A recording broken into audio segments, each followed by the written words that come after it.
Hello there, Star Wars toy fans. Welcome to my workbench. This is part 2 of a short series that I'm doing on the renovation of the speeder bikes.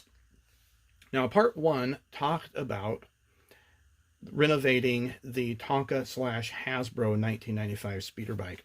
So I'll move this one here out of the way. You see how this one sits? That's how that one sat as well. And I wanted it to sit like the vintage 1983 one from my childhood. And if you want to make yours be able to do that, there's just a slight modification that you can do. And just watch my video and on part 1, and you'll be able to see that. The other thing I discussed in part 1 was the possibility of making the 2008 speeder bike like the 1995 and 1983 bikes, because this was really quite inferior. In fact, I call it a piece of junk at that video. Just a little backstory on the renovation of this. I acquired 3 speeder bikes in various stages of completion off of Mercari for $15 total. So this one here that's missing the front spoiler, and then this one here, which was really complete, except it didn't have the gun on the bottom, and then the parts that you see here in this dish. And this one did have the gun, so I just moved the gun over to that one, and then I had a complete speeder bike. This one I'm going to give to my son for Christmas. This one, I think I want to get a front spoiler on it to make this complete, and then fix the back. But I left it in this stage so that way you could see how poorly it sits. And then we'll come to this guy here. I'm really pleased with how the modifications on this speeder bike turned out, and that's what I want to share with you today. If you're not familiar with the speeder bikes, the original design came out in 1983. And this is the original Kenner design. This is one I got for Christmas of 1983. Both my brother and I received this. This is my childhood one. For those that watch my videos, I marked everything in red. And if you look there at the engine, there's the red paint still on the engine. So in a nutshell, here's what the features are on this 1983 version. So the landing gear springs up and down really well, and it actuates the air brakes there. Handlebars move up and down. Both of these get lost quite easily with kids, and these never held on really well. It has a spring-loaded T-bar there to keep your Biker Scout on, and then there's a real cool exploding feature. So you have the press this little button here, and the whole thing explodes. And this portion is going to become important, so you know what modifications I had to do to the 2008 speeder bike. So if you look underneath here, this is what they call the upper body shell. You have here a hook. And then this is the spring-loaded T-bar, and then there's a rivet here. And it's really a threaded rivet. Notice that there's no slots here for a screwdriver to go in, but there are threads that if you peer down closely, you can see.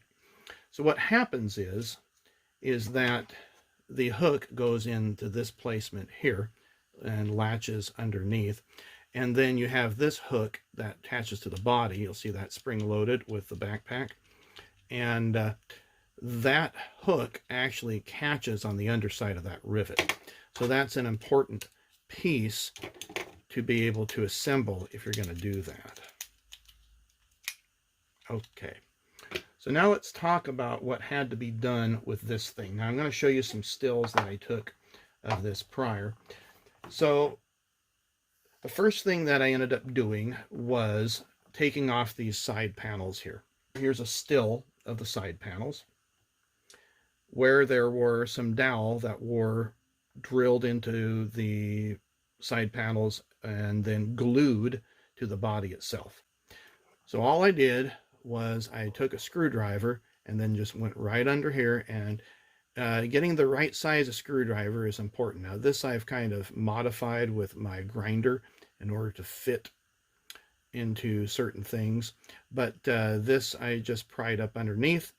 And you may want a thinner type of screwdriver. I just grabbed this off the shelf. In fact, I think I use a thinner one for this because it's kind of wedging up there. And those just popped off really nicely. Again, here's you can see where the dowel was in. Then the next stage I did was I popped this piece off here, and we'll just call this a shield underneath. And the shield, just take your time. Notice it's got some notches here to catch underneath.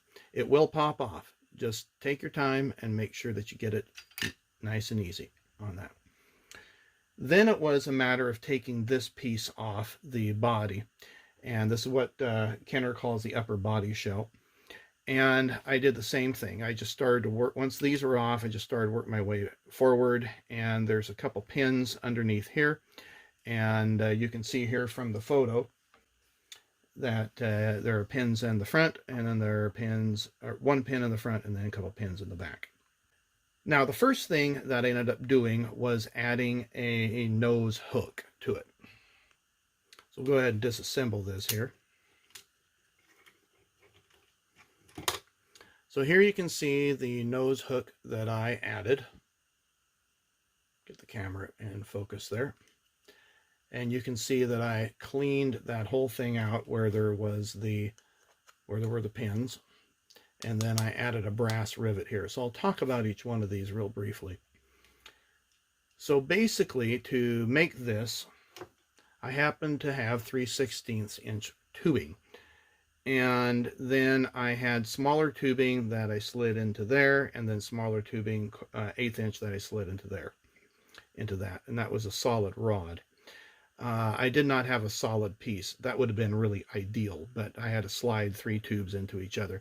Now, I happen to have a whole stash of modeling parts, and you can get these at Hobby Lobby. Evergreen Scale Models sells those. And then once I got the piece shaped to where I needed it to, then, and let's see, we'll go ahead and explode this one here so you can see the comparison.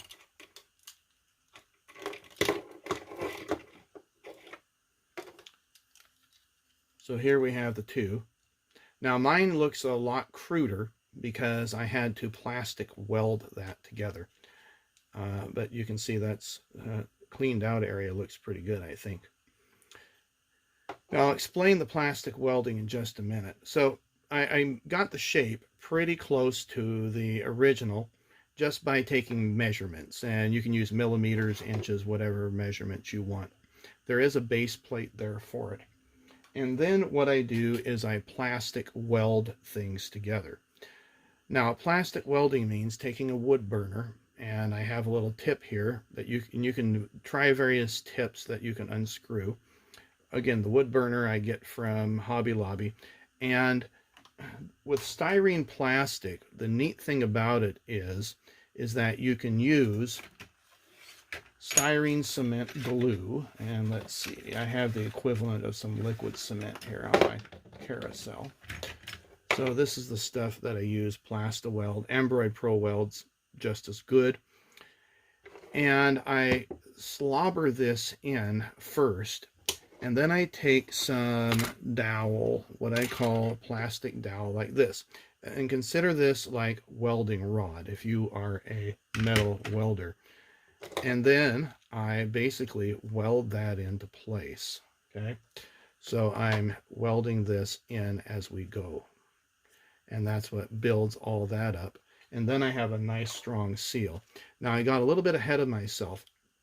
To speed things up here, what I end up doing for the initial gluing is using some cyanoacrylic glue. CA plus glue is another word for this. I like to use medium thickness. Don't heat this up and burn it. It's just awful. It'll burn your eyes. So you want to make sure that that is underneath that, and then you build up your plastic around it. So it looks a little bit crude, but you know, no one's going to see this, and it's a very, very strong hook. I've done plastic welding on all sorts of stuff, from Hot Wheels toys to other Star Wars stuff, and it works absolutely great. So then I happen to have a brass rivet from when I did the cowl. On the Model T, the cowl has like this cloth padding that's riveted on, so that way the hood doesn't scratch the cowl.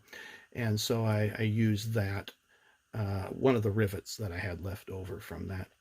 It was just a regular split brass rivet. Now the head was a little bit too large, so I had to grind that down to where I had a place to hook into. But once that was done, then automatically everything was good to go. Now I ended up using the body of the 1995 Tonka one for a couple of reasons. First off, it already had the hook assembly in here. You can see that this is spring loaded. Okay, this one is not. It's fixed in. And I tried to disassemble this. I took a putty knife and started to split it open, but then things began to crack, and I'm like, okay, I'm not going to go any further. I wasn't even sure if I was going to be able to use this because this hook is just so flexible. It didn't have enough stiffness to it, whereas this one, it's pretty solid plastic. So what I ended up doing was painting this. So I just masked everything off, and I just used regular testers, flat white, and you can get that at Hobby Lobby as well, or Michael's, or whatever place that sells it, and just spray painted it white. And I think it, it comes out. It's pretty nice match there. Then the next thing I ended up doing was getting these panels on. After that was masked off, drilling some holes in. Actually, I think I drilled the holes in prior to that. So I drilled holes all the way through the body, just basically finding the center, and then used my Dremel. So here's the Dremel here, and used a drill bit and drilled it in. So I drilled a small pilot hole in, and I don't know what size bit I used, maybe 1/16 or something.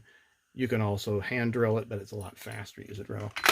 And then I ended up hand drilling a larger size in for the size dowel that I had on hand, which I think was 3/16, if I'm not mistaken, or maybe just slightly smaller. So I matched the center of those, You can see where this dowel ended up staying in. And then after that was done, then I did a test fit to make sure that everything would line up. Painted the backpack, and then began the rebuilding process. Now with painting the backpack, I also spray coat these with a flat clear coat, so that way the paint won't scratch off quite as easily.